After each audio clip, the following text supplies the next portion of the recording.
So the first type of overthinking that a lot of us are probably familiar with is something called rumination. Going over and over and over negative experiences or like past mistakes. I can't believe I did that. Why did I do that?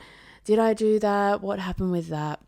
The other type of overthinking that a lot of us are probably familiar with is catastrophizing. So this is where we can end up kind of thinking that the worst thing is going to happen. So something that hasn't happened yet, we're like, oh my goodness, I can't believe this has happened. And therefore this is going to happen, this is going to happen, this is going to happen, this is going to happen. And everything's going to fall apart and it's going to be horrible. Something I'm very familiar with.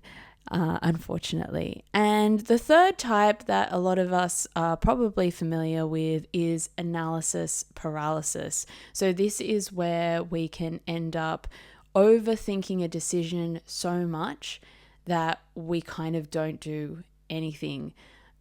Very common in ADHD, and actually from my understanding, when we talk about ADHD paralysis, a lot of what we're talking about is analysis paralysis. So it's where we can kind of go, okay, I've got to get up. You might have seen this TikTok video. There's been a few people doing it based on this sort of trending sound. And it was like, I've got to get out of bed and then I've got to make a coffee. But before I have a coffee, I'm going to go to the gym. But if I'm going to go to the gym, I should probably have, I shouldn't have a shower yet. Like I'm not saying in the right order, but you get what I mean? Kind of like, okay, and then you kind of just end up doing nothing. For me, a lot of the time what can happen as well is I can't work out how all the things are going to fit in the day. So I'm okay with tasks if I have a list. Like say I'm like, I've got work all day, then I'm like, here's all the lists I need to do for work. Here's all the tasks I need to do for work. That's okay. But where I find it really tricky is on the weekends where I'm like, I've got all the time in the world, but not really any time. And I can't work out the spaces of how things are going to fit in. So it's usually like, for me, I'll just end up doing one thing in the day. Say it like, okay, I'm going to go see my sister at 2 p.m. All right.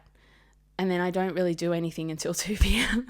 and I don't plan anything afterwards, or if I do have something planned afterwards, I'm like, okay. And then I've got to be over here by 8 o'clock. All right, how am I going to get there? How much time is that going to take? And I can end up, if I'm not conscious of it, I can end up sort of, I guess, becoming quite stressed and anxious about how I'm going to fit these things in my day, even if I don't have that much to do.